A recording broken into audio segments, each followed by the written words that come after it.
后来那即届这个立委选举的结果，民众党将做关键的招数，所以立法院的正副院长，因是要挺国民党，也则是要挖民进党，各界拢真关心。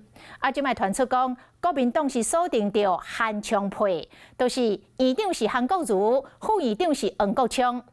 郭文泰一听到是真野真意外来回讲，这实在是真心实。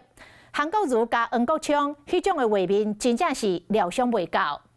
郭文泰的太太陈培琪嘛伫个面册来压料，讲国民党已经敲几啊届的电话予郭文泰，但是郭文泰拢袂接，因为无过互骗第二届咯，甚至来暗指敲电话的人都是侯友宜。不过郭文泰并无正面来回应，伊讲伊的手机常常拢是助理咧牙，而且伊嘛无时间来接电话。哇，这实在太有趣了！韩国瑜加黄国昌，这实在是，哇，这个画面很难想象。抵抗律师若被学行不成，所以来地方县，若被甘会阁继续合作，因为团组国民党要甲民众党黄国昌和韩国瑜杀做推，选地方县正副院长。重点不是。谁要来当嘛？他如果愿意想要选人，就要出来说明一样嘛。候选人要有政见发表嘛。郭文泰暂时无回答，毕竟抵抗律师立委的选战结束，民众党正做关键招数。不过国民党同款无放弃。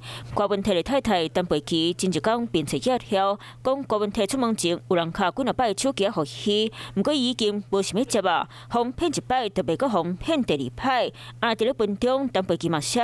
支持先生无想要接电话做法，佮讲这款人甲人的私人感情，当大家边头前念出来，或者是人叫你念，你就念，咱也是互相尊重，过好家己的日子。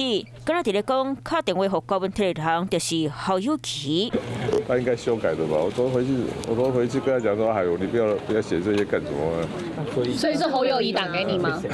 没有啦，这不是拒接啊，因为我平常我的手机现在常常是助理在拿。和南洋关系敢若也未修补，不过败选了后都无改进，嘛正做真要紧的代志。国民泰嘛先前选前内参民调失准的原因，是因为少年族群投票率表现无好，嘛靠前立委林罗水妹逐工伫咧讲白菜，无清楚的讲戏。对我们来讲每一次选举都是一个翻新改进嘛，所以我们自己也是开始在我们也会展开这个党内关于这场选举的一些检讨。大选过了后，海水提起，民众党要伫咧未来脚步徛菜，除了党无解决，未来国会卖正做分化反对的主要战场。Hello， 我是雷亚，想要抢先掌握最及时的新闻资讯吗？赶快订阅、按赞、开启小铃铛，锁定华视新闻 YouTube 频道。